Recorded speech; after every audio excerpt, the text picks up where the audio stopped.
Sean, how you doing, sir? Great. How are you? Good, man. We were just talking. We have lots going on. You have family things happening, lots of family things. Business is good. I think I've created my own chaos on my own as well. But as long as it's self-inflicted, maybe it's a little bit easier to swallow. Yeah, that tends to be, at least for me, it's always nonstop. You know, people say they're busy and it's always that, but it's all self-inflicted and it's always good, Yeah. generally speaking, Well, I mean, for the let's be most part. frank, right? Like, is all suffering and stress really self-inflicted? From a Stoic philosophy, I guess we could all say yes. So Yeah.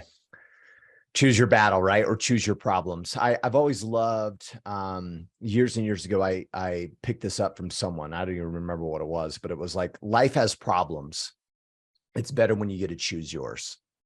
And Yeah. so choose your problems, and I don't know if you run into people like this where, and it's almost like the busy thing where you could know someone that retires, has all the time in the world to spend, and they're busy. Or the person that is no longer working, they're maybe chilled and they have problems. Like, I think it's almost human nature for us to feel busy and for us to create problems. So we might as well be intentional and take on a legit problem versus creating our own mental problems of drama or whatever else, comes up in our lives. So, Yeah. Yeah. I like I heard it said as choose your suck. yeah, I mean, there's something's going to suck all the time, right? And you totally. could be destitute and barely getting by and stressed out, not able to pay bills and, physically jacked up or whatever. Or you can work your ass off to not have any of that stuff going on and creates other stresses. Totally. Either one's going to suck, but choose your suck. Yeah, I like that. Choose your suck. The Just one more thought on this topic is, sometimes I, I think when guys might be listening going, oh, so these guys are talking about working out or dealing with like other hardships or whatever. What we're also saying is, you don't like homelessness, choose that as your suck. You don't like what we all should dislike this, but like child sex trafficking. You want to take that on? Choose that as your suck. Yeah. Like, there is enough problems in this world that if you feel like you're wrapped up around the horn and you got drama in your life, choose better drama. Like, literally go Yeah. take on something and make it your problem geographically, maybe in your community or within your state, and do something about it. Choose your suck. And ironically, when we do that, all these other things that used to make us upset become not critical, because we're not in our heads around stupid, maybe family drama or even politics, because you're about something. It's Yeah. And generally, amazing. Yeah. When you're about something, how much clarity you get around the minute, less important things of the world. I interrupted you. no, I was going to say, and generally, when you do that, you're around real problems, real issues, Yeah. people that are really suffering and not the kind of the self-inflicted stuff we're talking about. Yeah. And it gives us perspective. Yeah. I like it. I don't know. Take something on, guys. If you haven't, do it. Let us know what it is. All right. We're going to field questions from Facebook today. If you haven't joined us there, go to facebook.com/group/order of man. We have a handful of questions. It's going to be Sean and I this week and next week, as Mr. Mickler. Is he still hunting next week as well? I Yeah. think he is. I Yeah. think he's in Molokai. So he's out hunting with the sun. You get us. We'll do our best to give you thoughts and ideas to consider for yourselves, so you can make those decisions on your own, not necessarily just take our word for it, right? That's the whole point of these conversations, is really to generate the thought and the idea and the discussion for us to come to our own conclusions on what is best for us. So once again, facebook.com/group/order of man. A quick plug. Iron Council opens up this week, this Thursday. So if you've been on the fence, you've been wanting to join us, That window is going to be open for roughly about the remainder of June, and then it's going to close back down. So if you're on the fence, join us. Go to orderofman.com/iron council. If this is something you want to do, let me give some coaching, even though you guys may not be wanting it. Here's some coaching. If you want something and you feel like you want to get buy-in from your spouse. So let's say Sean goes, and this works for anything. Sean wants to go on a hunting trip for 2 weeks. I want to go to Brazil for a month. You want to join the Iron Council, whatever that is. This is what you do. You sit down, and it's Father's Day. So like this makes it even easier coming up, but you communicate why it's important, right? Why this is important to you. You don't try to sell them. You just be honest and explain why it's important to you. And then what you do is you say, for you to feel good about me making that decision, what would you like me to do so you feel good about it between now and then? What do I need to do to make you feel good about it? And then document what that is, and then honor that commitment. That's how you pull it off. Anything. And that's clarity around making and keeping commitments and setting expectations and clearly communicating what's important to you. So there you go. We gave you the formula for all those guys that was on the fence about joining the IC. That's how you do it. All right. I'm sorry, Sean. I'll get to the questions here. All right. I like it. John McDermott, question. My ex-wife is moving to Kansas City later this summer, which means I will move to Kansas City or near there also, so I won't have to travel 2 hours to see my kids. The issue is that my son is very apprehensive about moving. He and his sister have lived in the same town in the Southwest Missouri since they were born. For the question, how do I encourage him to embrace acceptance in this rather than becoming more hyper emotional? For the record, I've moved overseas when I was his age, and it shaped me into the person I am today. I am a better person because of it, I believe. Well, moving's hard, no matter what. Yeah, you just did this with your family. Has it been a year already? Yeah, 1 year, almost exactly. Okay. And I mean, just lots of conversations. And at the end of the day, if you get any of your kids happy about it, that's a miracle. I mean, it's no one likes change in general. And kids, depending on the ages, I had my daughter going into her senior year of high school. I had my son going into his senior year of middle school, and my other son going into 7th grade. My little guy didn't care really. But all the teenagers, I mean, they were not happy. And, especially the 2 oldest, because their friend group is so important to them.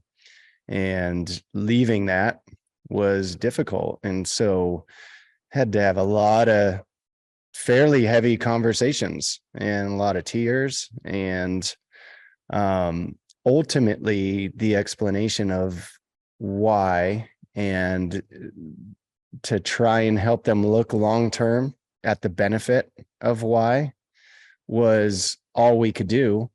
And then a lot of prayer, a lot of trying to keep focused on trust in the overall plan for our family, and then let it land where it did.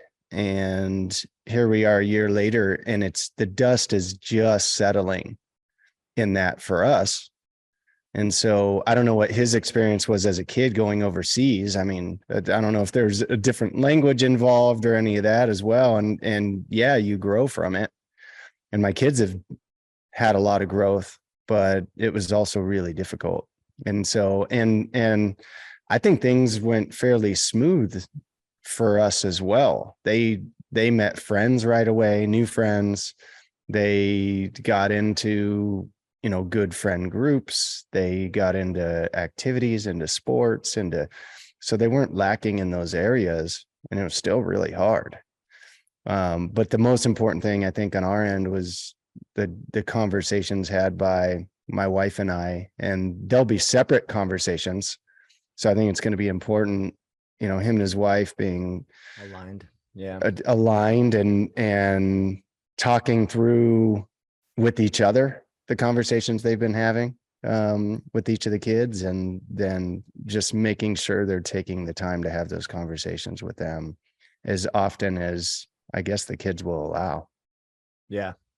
It's been a year now. What's your daughter's opinion since it's been a year? She just graduated, right? Is she still resentful and kind of upset about the move, or has she, like, I don't know, like, how long did it take for the kids are like, okay, this is status quo, Yeah, she's fine with it. That our advantage with her was that we were in California, so she wasn't in school. She was online for 2 years. And so she hadn't gone back to school. So her going to her senior year would have been similar to going to a new school anyways. Yeah. Because she hadn't been in school, and we put her in a private online one-on-one school because the online stuff was so bad. Yeah. And so she lost sports, all the stuff she was doing was gone anyways. And so that helped, I think. I don't know if she's totally over it. Like, she still wants to go see some friends if she can in California before she starts school, but she did get into BYU. So that's helpful. Yeah. Part of all of this actually, I think, helped her get into that school. And more than anything, that's part of the conversations we've been having is I'm like, look, no matter how you're feeling about this year, this senior year, your experience, and it's been a good experience. Just know this next 4 years that's coming is probably going to be some of the best of your life. Yeah. And so let's look forward to that. Let's focus on that. Let's get you prepared for that. And so honestly, I think we've gotten closer probably over the last couple of months than we have so far. Again, through that conversation, kind of, I don't want to say forcing the conversation, but talking to her, sometimes when she didn't really want to or necessarily feel like it. But now it's become much more open. And now that she's got these possibilities for what's on its way, because she's used to being in those conversations and these are more comfortable. We've gotten very close through the process. So it's been cool. Hey, let me know if you need anything. We're not far from there. So if you want me to run some interference or whatever while your daughter's at BYU. So, it's funny about this. And we didn't get the names or the ages, from John on his kids, but yeah. Let me give you an example how irrational children are anyway. Right. So, like, even if they're upset about it, it's like, they're going to be upset about things that don't even logically make sense, right? Like we have both of our daughters in kind of a private school. I can explain some other time, but in a private school where they can use the bathroom whenever they want. They don't have to ask. Yeah, if they work better on a couch in the break room, they can do their work there. They can sit in the classroom. Like, there's literally kind of like no rules. Lay under a desk. Yeah, there's a rule. There are set rules. How you get there is up to you, and they're self-directed in their process. So the freedoms that they experience in their school is like night and day compared to public school. Here's the rub. They go talk to their old friends and they share this with their old friends, and their old friends are like, this is crazy. No way. That's amazing. Right. Guess what my daughter has complained about to me? Dad, I want to kind of go to a school where, like, you just can't go to the bathroom whenever you want. And where I have to, like, literally she explains like the crappy aspects of school that she wishes that she had. Wow. It's like, they don't know what they want. It's like, if it wasn't that, she'd be complaining about something else. And so, I wouldn't a bit too much weight into it. Obviously, help them understand, seek, communicate the desired outcome, the bigger picture. But I really like what you said, Sean, is just like, let them be where they are, right? Like, they'll process it and eventually, they'll be fine, I'm sure. But yeah, well, let me ask you this. Because you're not moving, but you're going to be leaving the country. for Yeah. over a month. And so Yeah. I bet your girls are not happy about that, right? They're leaving their friends for the summer. They're excited Like, about it. they're excited. Yeah. Yeah. They're not Oh, wow. even, yeah, slightly upset about it. But they travel really well. Mm. And our kids love traveling. So we went to Barcelona, was it earlier this year, for a couple weeks, and they're just great. They're just great travelers. So there's no pushback, but we make it really fun, or I shouldn't say we, my wife makes it really fun. And so it's hard not to pick that up from people when they're excited about life and they Yeah. are having a blast. And so I think they get that from their mom, and they're just like good to go. So That, you know what, that's a key. I'm glad you said that, because that was for us, this move, even though it was hard, I was probably the best in our family at doing this, is keeping us in the positive of why all of the great things, all of the good that came with the move, and for the future and for their future families and kids and everything else. And, you know, and the focus on the positive aspect of why we were doing it, and the benefits, again, which is hard when you're in the moment of why you don't like it.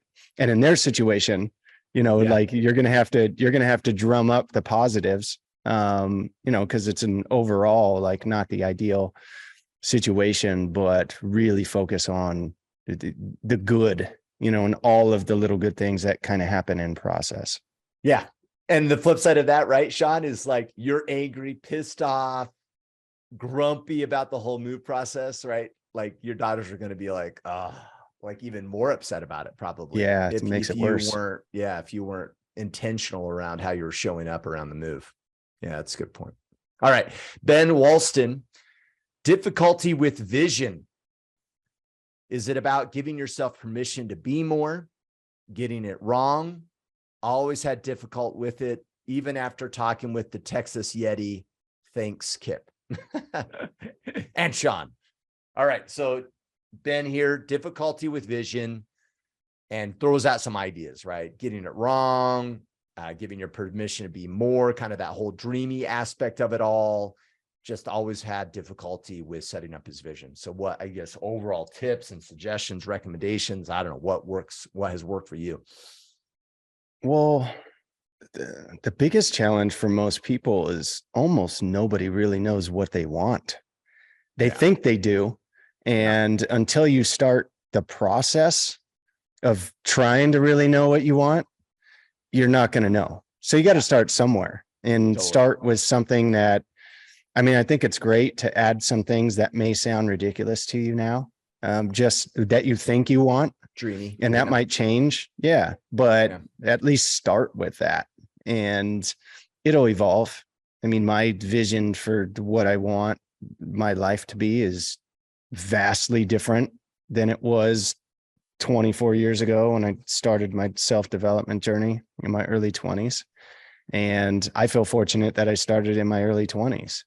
And it's, I mean, from my business aspect, being in a financial services business where I'm helping people plan for their futures, and this is just on the financial side. It trickles into other parts of their life as well. But when you're talking about just the financial side, it's amazing how many thousands of people I've sat with in the last 24 years that are in their 50s and 60s and still don't know really what they want to do with their life and who they want to be and how they want it to look and feel. You know, and like I said, you can't talk about people's money without the other parts coming up, but most people are just winging it. Yeah. And by the time we get to them in their 50s and 60s, they've been winging it most of the time. Totally. And so I think just start to pursue, what is it that I want? Who do I want to be? How do I want that to feel? And then start whatever you think the best process to getting there is, and you'll see it'll evolve, it'll grow, it'll change. And then put yourself in an environment that'll help fertilize that. Yeah. Which the IC is a good place for that. And you know, other groups. an analogy that we've used in the past, so and I won't beat it up too much because I'm sure a lot of guys have already heard us talk about this, but it's like hiking to a peak, right? And it's ironic is what most people are doing. They're like, well, I want to go to a peak. Which one? I don't know. And so they're just wandering around the valley, right? Like not sure what peak might show up accidentally on their list. And what I heard you say, Sean, which I think is profound, is sometimes you have no idea how to get to that peak until you get over a ridge. And that's the reality. You don't know what you don't know.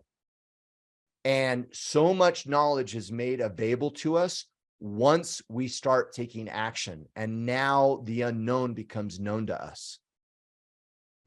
You're not possible. Sometimes it's not even possible for us to even create the quote unquote ideal vision, because you don't have the experience, the reps or whatever to even make that decision. So what do? You plant your flag on a peak, and on your way to the peak, you learn, you grow, and you go, oh, you know what? This is an okay peak, but that one over there now resonates with me. But you would have never known it resonated with you if you didn't start progressing towards something. Is that a good analogy, Sean, based upon what you're saying? Is that fair, or did I disrupt anything you just said?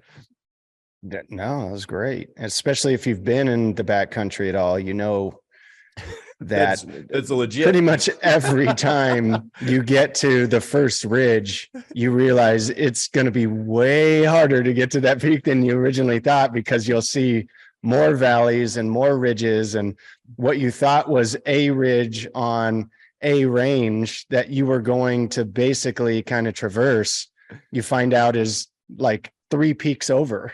There's several different ridge lines that you're going to have to take. And so true. So true. What I like the fact that you just like, oh, and guess what? It's going to be a lot harder than you realize. You're like, oh man, this is way harder. But here's where I think we get wrong sometimes is guys will get to that ridge, Sean, and then be like, oh, and then they'll beat themselves up. Oh man, I shouldn't have gone this way. I knew my vision was wrong. This wasn't the right peak. Blah, blah, blah. And then they'll stay hung out on that ridge because they don't want to make the mistake again, when it was never a mistake. It was what was needed for us to learn and grow. Yeah. Period. So try not to get wrapped up in what I'm hearing kind of in your language, the right or wrong vision. Your vision is your vision. It is what it is. It's based upon where you are. It's perfect. And based upon where you're going to be in a year, it's not going to be perfect. And that's when we self-evaluate and we evolve and we change it. Okay. So let me ask you this, Sean, because part of I think it's important to connect to this is, well, why even have a vision anyway? Right. So some people might be listening like, oh, what, I even understand, why does Ben even care about quote unquote having a vision and all this kind of jazz? So what role has that played in your life, and what recommendations would we give guys about establishing a vision, and what do you use it for? Well, I mentioned the evolution. When I was in my early 20s, I just wanted something more. I wanted to control my time schedule. I didn't want someone to have their thumb on me. Like, I didn't want to have to ask to go to the bathroom anymore, like you were talking about in school. Like to have a job like that, where literally if you want to go to the bathroom or you want to eat a meal, you have to ask someone else. Controlling you. Yeah. Yeah. And so I wanted to not have that. And then there were financial things that I wanted that I thought were where my vision lied. And then as I started in that process, I started figuring out, hey, in order for me to accumulate more wealth or money or those financial things that I want, I'm going to have to build my character to be able to handle it when I get it. And then so my vision became more about my character strength and being able to attract and retain other people of that character and value as well.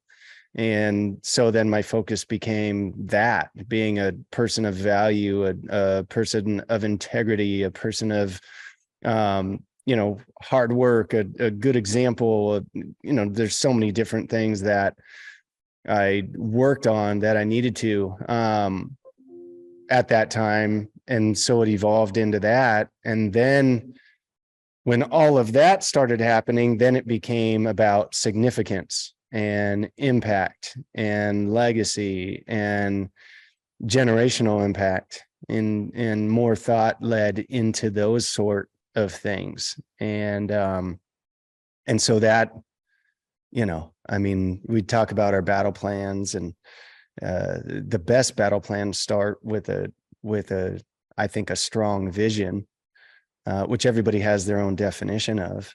But if without knowing, first of all, what you think, who you want to be is, then you're just winging it. You're drifting, right? And I mean, you mentioned hiking. What if you're in a ship, right? And you're trying to get to a destination, and you just drift and hope you're going to end up there at some point. That's never going to happen. And that's what most people are doing with their lives. Totally. So setting the destination is very important. I love two aspects when I think about visions, Ben. There's two things I like. The first one is creating something that moves, touches, and inspires me. That when I read it and I think, man, if I can be this kind of man, getting present to the impact of that, right? And I like this language that by accomplishing or working towards that vision, I am living a life worth living. Like that's kind of the canvas, right? That I like to see it from. But most importantly, and guys will write that down. It's like almost like this destination, right? It's like, oh, in 10 years, I want blah, blah, blah. And here's the unfortunate part too, is though, like what they like, it's like a materialistic list, an Axis A20.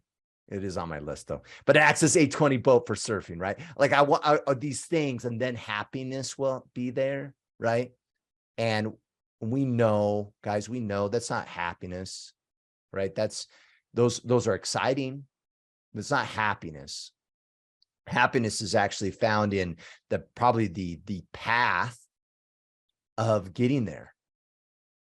The confidence gained through accomplishing the goal, right? To thriving, continuous growth, and whatever else. So I like to think about, like, I like to project a vision of a future state, but most importantly, I like to then pause and say, for me to reach that destination, Sean, what kind of man do I need to be today? And break that down. Who do you need to be to make that possible? Are you the guy that doesn't do the reps to failure? Right? You cut out of the exercises when they get a little hard. For me to get there, am I the guy that withdraws and doesn't communicate upsets to people? Am I the kind of guy that's not going to get out of the bed in the morning, even though I plan to? Am I the kind of guy that leaves work early, takes shortcuts? Like, who do I need to be? And then ultimately, the goal is to be that today. And you do it again tomorrow. And you just use the vision as a reminder of what you're working towards, a reminder of your commitment to oneself about how you show up in the world. And so I like to kind of vision outward, but most importantly, almost then like an ethos of, okay, great. For me to reach that, who do I need to be today? And list out those ways of being, and then show up that every single day. And then use a vision as a kind of a guidepost of why you're doing that. You're going to say something, Sean? No, I was going to ask you a question, because as you're saying that, yeah, you need to know who you need to be, but you also need the reminders to yourself that it's worth it. And so as you said that, what was it, an Axis what, 220? Is that what an you said? Axis A20. So 20, okay. Yeah, 20-foot Axis. The 20-foot axis, right? And so here's why I ask you that, because that's if there's boat guys listening, they're probably like, oh yeah, that's, like I'm not a they're boat like, guy. no, So Malibu, why an Axis? Yeah, but well, regardless, whatever, that's your thing. But here's the thing. It's not, those things are important, but they're important in this way. And I'll ask it to you this way. When you think of that boat, is it just having the boat, or is it more how it's going to feel when you're on the lake with your family? When you're like right now, you're building your lakefront property, and I'm sure you've already envisioned the dock and you pulling up after the day on the lake on that boat to your home that you guys built, and the feeling Chilling of on the happiness, grass. exciting, the thought like we did this together as a family. Is that all wrapped up in the thought of having that boat? I'm assuming it is, but I have to ask you the question No, that's it what totally you, is. not just what you see the boat, but that's what you feel when you think about getting that boat, right? And that's Yeah, what I'm totally. talking about in knowing that it's worth it to be who you need to be to get to that point, because it's going to suck. It's going to be hard. There's going to be difficulties along the way. Like you're frustrated right now at the house, but I bet you think about how it's going to feel on that boat, pulling up to your dock and seeing that house when you're going through those frustrations now. Yeah, it's spot on. correct? I mean, it is literally the creation of experience is what that is. To be able to go out and see my kids surf on a wake, relax, listen to some good music, come back down to the house, sit on the grass, play some ukuleles, sing some songs, campfire at night, right? It's the experience.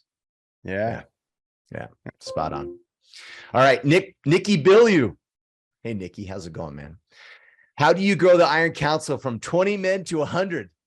I'm keen on knowing that. So, Nikki, unfortunately, Ryan's not here. However, Sean has experience of growing some movements. I can share. I mean, I've been in the Iron Council for 6 years, so I do have some opinions about this. So we'll give it a go, but maybe ping Ryan as well, Nikki, in regards to that question. So go ahead, Sean. Yeah, we answered it kind of already in what we were talking about, the vision. I mean, first of all, you have to have the vision to grow anything to that size. And I mean, my company has thousands of people in it now, and I didn't start thinking I could do that.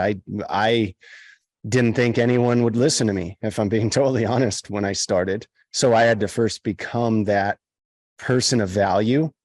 And I said this already, that can be the type of person of character that would attract the type of person that I think could find success in a business like mine long term. Totally. And then be a strong enough leader and example to retain that person long term, and then have the value that and the track record of, if they do the things that I have done or that I'm telling them to do, that they'll find success in those things. Totally. And if that happens, it'll organically grow through that process, and telling people that that's what we were going to do, because no one wants to be part of a movement of, that's going to land at 10 people, like it's, I think that's where mom and pop shops struggle. And again, no offense if you're a mom and pop shop out there, but we're talking about growth here, right? So if you want growth, or if you want to be a part of something that's growing, you wouldn't just, stay with long-term a mom and pop operation, right? Yep. You'd want to be a part of something that is growth oriented. And so that has to be, you have to know that, have that vision, talk about it, and then be about it. I love it, man. I love it, man. It's funny. So I work for an IT consulting firm. I'm the CPO, and our vision as a company is to set the new standard for consulting, to do what other consulting firms don't do. And that goal and focus is not like, oh, consulting firms in Salt Lake. Like when I get on a phone call with a potential client And they're like, oh yeah, we've spoken to Bain Capital and McKinsey and Company and the Deloitte, like the big four. Dude, I'm like, I bring my A game. I'm like, well, and let me show and illustrate to you why I'm better than all of them. Like, I'll play that game without a doubt. And so we take it really serious. Like, no, we are disrupting an industry. So there's something exciting, right, about that unified focus. And this is one of the key things that we do to bring teams together, is to have unified focus around the organization or the group or whatever. If you don't have unified focus of a committed desired outcome, then everyone's just on the team, right? And you brought up something really profound, Sean, because I used this analogy a couple of weeks ago. It's really easy to be a team player when the team is winning. When the team is failing, look at basketball. A losing team, what does the best players do on a losing team? What are they worried about? They're not worried about the team. They're worried about their individual stats, making sure they look good. So eventually they get traded off that crappy team. So the team's got to be performing. You got to be performing. And then second, create a unified focus around what that team is about, something that moves and touches and inspires people, something they can get behind. And then I think how we show up as individuals is critical. You mentioned this, I'm just going to say it a different way, right? If you want to inspire people, you got to be inspired. And we want people that are inspired on our teams. They're about something in life. So we need to be inspirational. The second, there needs to be a sense of team belonging. And everyone listening, like, don't get wrapped up in like, oh, these guys are talking about men's group. Now I'm talking about your company, right? And you're kind of talking about your company, right? How do you recruit the best talent and get the best employees? This is how you do it. Is as a leader, you need to be inspiring. You need to create a sense of team belonging. And that sense of team belonging is a unified focus on something bigger than yourselves. And the last thing I'd add to it is you got to go with people being self-directed and fully committed about what you're doing. This isn't you, especially from an employment perspective. Command and control does not generate inspiration whatsoever. Command and control is a 9-to-5 job. I'll show up, Sean, just enough not to have you fire me. Yeah. That's not what we want. We want people that are committed to the vision and they're driving forward. And they don't need, like, I could step out of the captain's ship and someone else could jump in and they're committed to it and they're going to drive it forward. To do that, you need people self-directed and committed to the mission and the values of the organization. They have to love the idea. And guess what? If they don't love the idea, they shouldn't be here.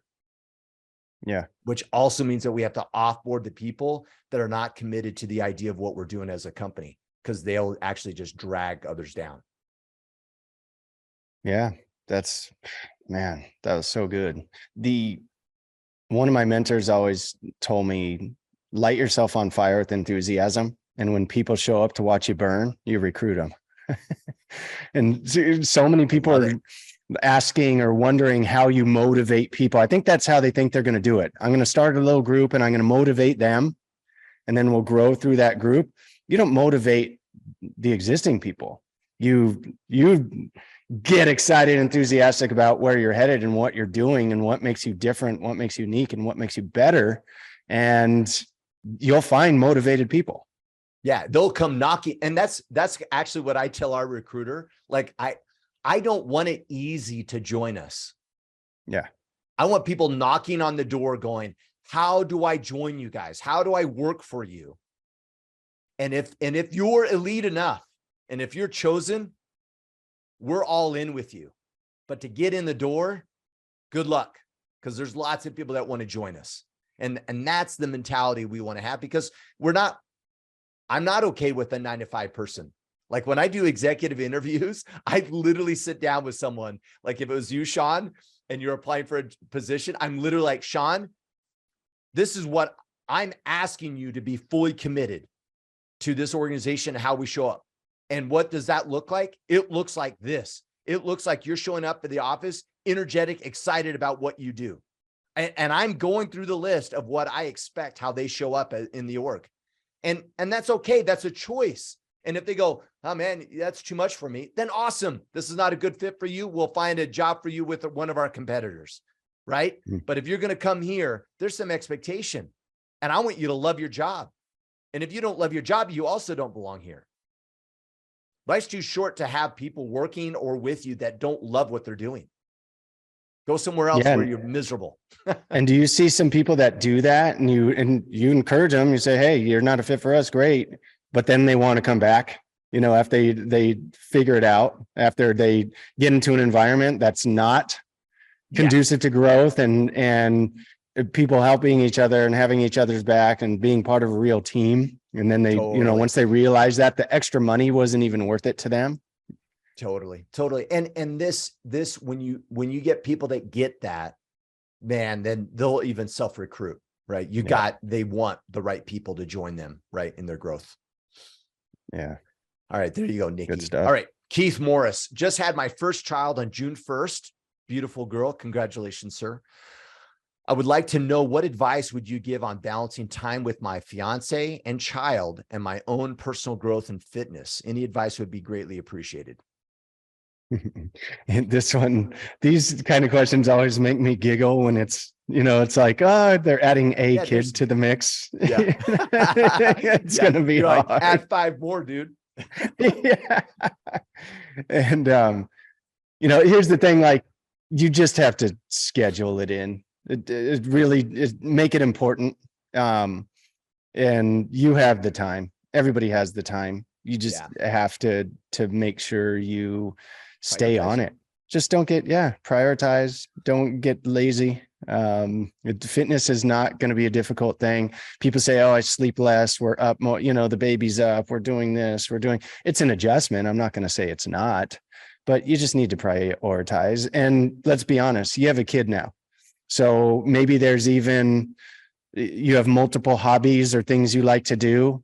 Honestly, you may have to cut out one of those things or some of one of those things or whatever. You got to prioritize, and you can fit it all in. And again, congratulations on the first kid. I don't know if you're only going to have one, right? But 2 gets honestly, I didn't think it got that much harder. 3 gets way harder, and then 4 and 5, like that actually gets easier as you get beyond 3, I think. But either way, each one has its own unique set of challenges. And as long as you are communicating with your fiance, like you said, and you have enough communication to make sure everything's getting done in the home and whatever needs to be done with your daughter, and you're on the same page for those things, and then you support each other and being able to take care of your self-care in each other, which means that she'll support you so you can go do whatever it is for your fitness or, that sort of thing. But then you're also going to support her in those things. And as long as you're communicating and scheduling it in, you have more than enough time. Yeah. I like what you said, Sean. Like you said, communication like 20 times there, because that's where we go wrong, right? Where it's like, I'm going to prioritize my fitness, but I'm not going to talk to my wife about it. I'm just going to prioritize it. And then I'm running off and she's like, what's going on? Why aren't you helping me? Like you got to be clear, cut and dry, right? It's like, hey, I want to still hit the gym. I want to work out. What's easiest? Is it when you and baby are napping? When do you want to get your workout in? Because if you guys are both like doing the breakdown of communication where you're just elusive, baby's crying, it's like, is it your turn? Is my turn? Like you got to get clear. Like, hey, at night, I'll take the baby. During the mornings, you take the baby. So then I can do this. I'll do, and just get clear and concise and when things are happening. Otherwise, your expectations are flying all over the place and none of them are being met and you're going to get frustrated. The only other thing that I was going to add is be okay with it being different, right? Like you may go like, oh, fitness is so hard. And a lot of the time it might be hard because it's not what you think it should be. let go of that. It may not be the way you want it. It may not be change the 6 a.m. workout anymore. It Yeah, now change may your have routine. to be, it may be have to lunch. It might be push-ups, before bedtime. Whatever it is, make it a priority, but you're going to have to shift, and it may not look exactly how you'd like it. That doesn't mean that you can't do it. So still prioritize it, even though it might be drastically different than you'd plan. Great point. All right, Bob Ross. Yes, he says, yes, Bob Ross is here. No bad questions, just happy little accidents. Kip, I know you are building a home. I did the same about 6 years ago. What have you learned from the process? How can you apply this to your life in the future? Is this similar to Ryan's experience with moving across the country? Thanks for all you both do. Have you built a home, Sean? No. Heck no. Don't Through do other it. Just people's joking. experience. I've had enough Don't do friends it. do it. Yeah. No. The best way to learn, they say, is learn through other people's mistakes. Yeah. Right? He's like, I don't need to. I've already learned. So I'll answer first, and maybe anything you'd like to add to it, Sean. So what have I learned through the process? It's funny. Someone said this to me. My good friend Tim said this to me. He says, once you build your first house, you'll wish that you could build 2 more. And I was like, whatever. He's totally right. I actually want to do it again. And I want to do it a couple times. And the reason why I want to do it is because, back to what we said earlier, now that I know how to get to the peak, I kind of wish I could do that route over and go up the most efficient way.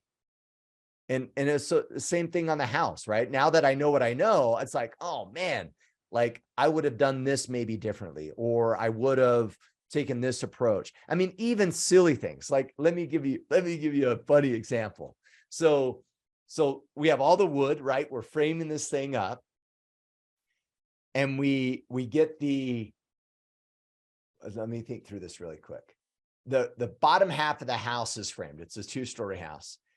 And we have the lift there, so we can do the second floor and get 2x4s up and everything else. And we went through this whole process. Eventually, at one point, I am shimmying I think it's like an inch thick plywood on my back, up ladders, getting them on the second floor, right? And then I did that stupid crap again for the roof. Right? It's like, I'm an idiot. Why didn't I, when we had the lift here, move all the plywood that was for the second floor, all the 2x4s for the framing and the roof, and place them appropriately, you know what I mean? Yeah. On the first floor. I did just, you know what I mean? And I was like, man, that wasn't smart, right? Like, there's just these little things that I'm like, lessons learned. So I get to your question, Bob. So life lessons here. There's value in the process. Period. Like, and I could get sideways. I could get really frustrated. In fact, I have gotten really frustrated with, dang it, why didn't we? Well, does that serve me? It doesn't actually. The house isn't going to magically, things aren't going to magically change now because I know. It doesn't serve me to be pissed off about something, but it does serve me the next time I build a house. And so be okay with whatever it is that you're learning. As much as I probably lean in the negative side of complaining about it, all seriousness, it's been really cool. It's been actually enlightening, learning, and not just learning, but I'll be honest with you, an element of, I'm going to do this and I have no idea kind of if I'm doing it right or not, and I'm just going to go. And there's been a lot of that, like a lot. Like, even yesterday, I was doing the water line from the city main to the house. I'm not 100% sure that I did that correctly. Did you trench it and everything yourself? Yes. And I'm not 100%, right? And there's some stress to that, right? Because I'm like, if that shit is wrong, right, we got a problem, right? Yeah. But there's some power in me going, based upon the knowledge that I have, based upon some Googling, based upon my understanding, we're going to go with it. And it's probably going to be fine, right? It's probably correct. But I don't do that very often, right? I don't do many things that way. Like at work, I'm really good at what I do, and there's high levels of confidence in what I'm doing. It's kind of crazy to do a bunch of stuff where my confidence level is like way down and I'm just acting, but man, like, and it has come with growth, but man, isn't that life? Isn't that what it's all about anyway? Is learning on how to build a house and learning what you do different. Do you have any background in construction at all in any capacity? No. Not only that, I was raised on a farm. So any form of like background that I would have gotten from the farm is not the correct way of doing things, but all the incorrect ways of doing things. Cause that's how my dad operated, right? It's like, I know, you just patch that up and you know, slap things up. Yeah. And it was wrong all the time, I'm sure. You know what I mean? And so not only do I not have experience, I probably have the wrong experience to be doing anything like this. So. Wow. There you go. That's the only lesson I could think of anyway. That's a good one. I would, the only thing I would add, and I guess this could be in his moving question, but it's in what you're talking about too, is don't be too grounded in your expectations of how fast things are going to happen, because it never lands on the timeline that you lay out for yourself when you want to build anything. Yeah. And, or you know, so much of it is, really. yeah, I mean, and a lot of it is out of your, even if you're building everything yourself, you still need things delivered, and the deliveries don't always happen when you want them to and expect them to. You take time off and then you can't work. And then you know, I mean, that's usually the most frustrating parts of a build, is when things don't go your way. And most of the time things aren't going your way. Yeah. So it's a lot of course correction and just being okay with when that happens, and then doing what you can in those moments, you know, and make those adjustments, and being willing to sometimes just chalk it up as you can't do what you thought you were going to do in that time frame, and just deal with it. Yeah, totally. Well, I'll give you a perfect example of what we're both saying. I have, it's weird. It's silly. It's actually, it's not that big of a deal. It's I don't know. Maybe some builder's going to listen here like, Kip, that's a really big deal. Tear that shit down. So, the trusses on the end of a house on a peak, they just have some plywood that comes out and it creates the overlap. And I don't even know the names. This is how I'm sharing my experience, that I have no idea what I'm talking about. But the truss on the very end of a house has 2x4s that go out, and it creates the overhang over the house. Those were all like loosey-goosey on the trusses when we put them up. They're like hanging or whatever. And the guy that was with me, he was like, oh, those will be fine, right? Like, it's not a big deal, right? To tighten those up. Like, they'll get tightened up when we do the roof, right? Mm-hmm. In hindsight, there's a gap on the one that's pretty bad. And it bothers me. It's like, it's a really big gap on the outside, and it will get covered up with when they do the gutters and that kind of stuff. But like, part of me goes like, life lesson was, man, I should have just screwed those in before we put them up. That's all. And so sometimes it's like, yeah, I can't change it now though. Doesn't make sense. So there's an element of like, hey, it is what it is. Course correct it, lessons learned, right? And then next time, right? Next time I'm with someone and I don't know, I'm helping someone build their house, I go, hey, you know what? I'd tighten those up. I'd screw those up before you put that truss up. That will really make sure that there's no future gap when they do the roof, you know? And it's just like, that's the way it is, but you got to let go of it. Because if I don't let go of it, there's no time I walk in the backyard, I'm like, yeah, every time, like, that would suck. Yeah. And it's like, man, just let it go. And it's really not that big of a deal. All right. Daniel Wayers Any tips on public speaking and maybe the difference between testimony? Yeah, this is funny that Daniel brought this up. Any tips on public speaking and maybe the difference between a testimony talk and an informative type of talk, for an example, a talk in leadership? I think a good talk in a public speaking setting takes both. I don't think you separate the two. I think you need both in a good talk. But if you're talking about starting into public speaking, the most important part of starting is making yourself do it. And then, big pro tip is record yourself as often as possible. If you can have someone record you with your phone or just set up your phone to record yourself, do it every single time and you'll hate it. I still don't like my voice when I listen to anything that I do, if I listen to myself speak, but I learn from it, and you'll be amazed at how many stupid filler words you have, how many unnecessary noises you make.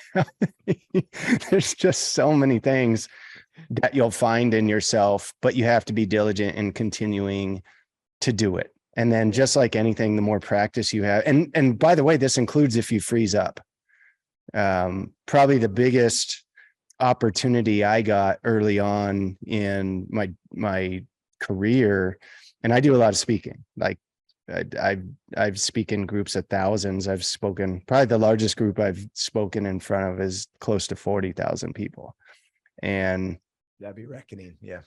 That by the time I got there, I didn't even think about it. The number of people was a non-issue because I'd done it so many times. But the first time I got asked to speak in front of a large group was probably about 500 or 600 people. And it felt like 2,000 to me at the time. And I literally locked up for about 30 seconds straight of zero sound. And it was a big opportunity. Did you just not know what to say?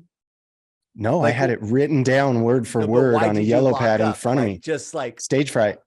Just stage fright. Super scary. Everything you hear people do it. And I thought there's no way. I prepared, I practiced. I had the time I had 2 minutes to nail this talk. And it was an opportunity to be in front of a group for the first time of that size, as an upcoming person and what I'm trying to do.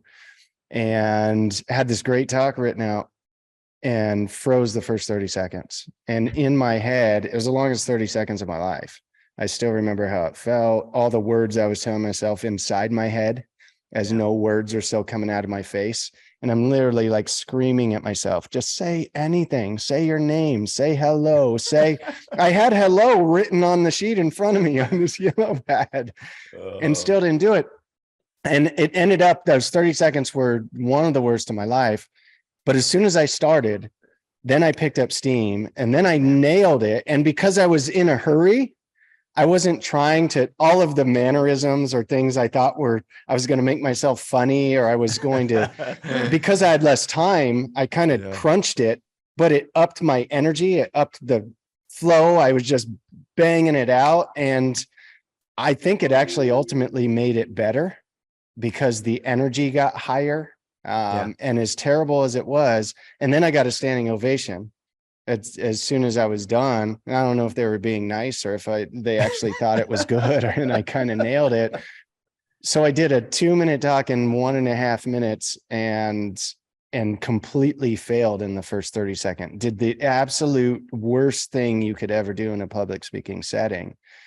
But it's, I think, the best moment I've ever had in a pub, is because the very worst to the pop that I got at the end and everybody standing up and the cheer and the, was inexplainable. And it made me want to do it again and again and again and again, without the bad part. And so that's, reps. And I would have never thought I would lock up. And I had done it so many times before that big setting that I didn't think it was going to be an issue, but it happened. And it's never happened since. And I don't know why or how or anything else, but without the reps leading up to that, it would have been way worse. And then without continuing after that, it would have never gotten better either. So just Totally. start and improve and get help. You know, you have your self-evaluation. Also find somebody you can trust that's going to be honest with you to tell you that, hey, you said this word too many times. You said 500 times. You said, everybody has words that they feel and that they don't realize they're doing. And Yep. you just got to do it. And pauses always seem way worse than they really are. I have realized, where I feel like I can't pause or I got to keep talking. And then if I'm intentional, instead of using a filler word and I just pause every so often, it's really not that bad. And it, in fact, even sounds way more professional. So I would consider that it's okay to talk slower, to pause when necessary. I'm going to give Daniel a whole other idea. What's the point of the public speaking?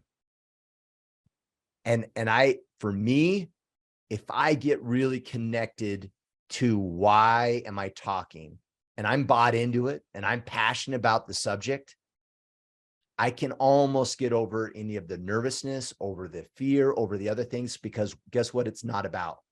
It's not about me. Mm-hmm. It's about the subject that I'm talking about. And that's what's really matters. And that's what's really important. And I think sometimes we'll get in our heads about this. Like I'll do this all the time sometimes, where I'll be like, okay, I'm going to be funny and I'll say this. And you run this story of how it's going to go and people are going to be excited. And I think it's the way I'm saying words. I think it's the way I'm pronouncing, the way I posture and everything else. But it's not. It's the words that I'm saying. It's the message that I'm portraying. It's the meat. Now, don't get me wrong. Delivery is important, right? The better we can deliver, the better impact or whatever else. But it's totally possible that you could have someone that's an amazing public speaker. They kill it. Like they're experts at it. But if they're not passionate about what they're talking about, if they're not connected to what they're talking about, and if they're not behind it, who gives a crap? It's not even valuable.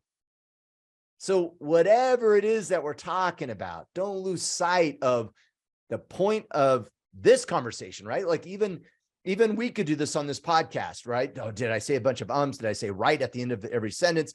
Did I do these things? And don't get me wrong. I'm not saying we shouldn't focus on continuous improvement and could I get better in these things? I'm not saying that. But if I'm too wrapped up in that I've lost sight of the whole point of this conversation is for you and I to share in a way that we might be able to connect and give ideas to other men so they can show up more powerfully in their lives, and we can be better fathers and better husbands and leave a lasting impact in the world. If I've lost sight of that, who gives a shit how good I'm talking? Yeah. So get connected to the message. And sometimes you get some grace.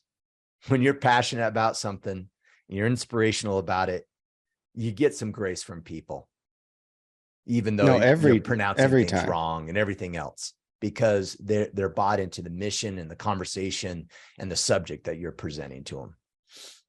Yeah, that's just a word of caution in that. I don't want them to hear that and think, oh, okay, I need to make it about the message, you know. Yeah. And here's where the testimony part comes in, because yeah, you can make it about the message and not about you, but it's still important that you give your experience with whatever you're talking about, because you could take away why would people listen to you? Yeah. Right. Like they need a reason to listen to you, and they have to know you have experience in it. So you have to be able to share that experience and what you learned through it. That most of the time is going to be a more value than just giving the good information or giving the information well. There has to be a connection that makes them want to listen to you. I'm glad that you brought up the whole testimony thing, because, and I've shared this in the past, and we've even probably shared this conversation together, but there is, this is my last statement. I promise. So in the triangle of knowledge retention, right? Of how people learn. The bottom of it is understanding, logical understanding, memorization, etc. And then at the top of it is creation. When we share stories, it's less preachy and allows me to take the story, Sean, that you're sharing with me, and for me to try it on for myself, which is a form of creation. People will connect to you sharing yourself more than they will connect to you preaching at them. Yes. Always. And I think that's where, to kind of what your point, that whole testimony sharing of yourself kind of approach, I think it's always applicable, whether it's a leadership conversation or anything else. The more that you can share of yourself, and it gives you obviously some credibility, it gives examples, but it allows me to be like, oh, interesting, that happened to Sean. How does that show up in my life? And I'm now having that internal dialogue in consideration for myself versus you just saying, hey, Kit, do X. Yeah, totally agree. Yeah. All right, man. We got through questions and we're almost up on time. So we'll go ahead and wrap up. So once again, or actually our last question is like, hey, when's the Iron Council opening? That's this week. So go to orderofman.com/Iron Council to join us. Most importantly, obviously join us in the IC, but let me back to what the comment we said earlier, right? How do you grow a men's group? Well, we create a unified focus. So why would you want to join the Iron Council? Because we believe that the majority of the problems in this world is actually a result of not large political decisions, not large social issues, but what happens in our homes and how men are showing up as fathers and as husbands, as community members, and how they show up in the workforce. And you listening, if we all just did that better, if we all just showed up within the circle of control that we have powerfully, not only would a lot of societal issues would be addressed, we would cause positive ripple effects in generations to come. I wholeheartedly believe that how we show up as men is huge, huge. And how we show up, what am I talking about? Your fitness, whether you're financially secured and you have some sovereignty within your house, how you communicate with your spouse, how you show up at work. If you start evaluating the kind of man you are and the impact and the ripple that you can leave in those that come in contact with you, I think most of us downplay it. I don't think we're actually really connected to the idea of how much impact we truly have in this world. And let me just say it this way, impact for the bad and for the good. And so the question I would pose to you guys is it the best impact possible, or are we leaving a ripple effect that is damaging, to be frank, in the lives of our kids and our families? Sean, any closing remarks? Totally agree. That's why I joined the IC, was I just felt that it could have a positive impact beyond just me, and that being around like-minded men would help restore masculinity like we're trying to do. And it is. Yeah, super important. All right, gentlemen, thank you. Sean, thank you. We'll talk to you guys next week. Until then, until Friday Field Notes, take action and become the men you were meant to be.